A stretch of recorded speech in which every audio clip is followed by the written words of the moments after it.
For real. It's a Congo G. For real. In so many ways, teaching is like acting. I mean, there's so many similarities there. So why do men have nipples? I'm sure that you wake up every morning and ask yourself that very question. I mean, they're not really good for anything in men. They can be annoying, they can chafe if you're jogging, it's kind of a drag.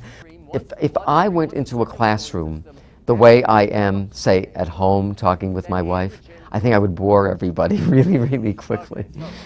That class was just fun. I personally think that it's multimedia, whether it be pictures, it be video,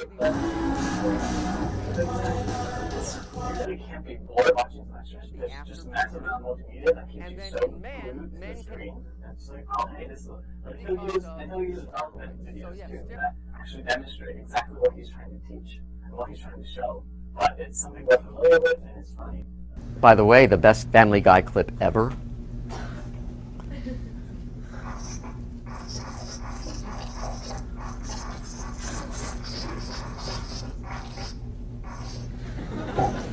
They really love the high-tech approach. The first time we did this, students were clueless about what podcasts were. Well, it just turned out I was doing a review session prior to an exam for a small number of students in that class. But I was thinking, wow, it would be great if everybody had the option of hearing what the small number of students would be able to participate in. Is the outer cortex and inner medulla part of the adrenal gland? Yeah, the two of them compose the adrenal gland. I think people listen to them and I appreciate it because for the people who do want to go the extra step and really want to get that A in the class, I think it's very useful. And then I realized I was starting to get, once it was on iTunes, international listeners, which blew me away. I never expected anybody other than students in the class to be interested. And I wrote the podcast theme, sort of a hip-hop song, so I recorded that, and then I made a video of it.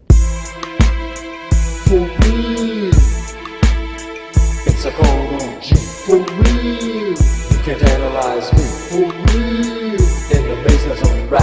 For real. Try to analyze that. Some students caught on initially, and some said, "Is that you?" And I said, "Yeah, that's me." It's a home. For real. It's a Congo G. He actually inspired me to become a professor because of his teaching style, because of his and my relations that I've built with him, because of just the fact that he's not just a professor, he's very much able to become a friend. Every semester, let's see, 75%, plus or minus a few percentage points, say that yes, it did help them learn. So I'm glad to do it as long as it's having that kind of an outcome, and year after year it is. We will be back next week for another episode of iCube. For real. It's a Congo G. For real.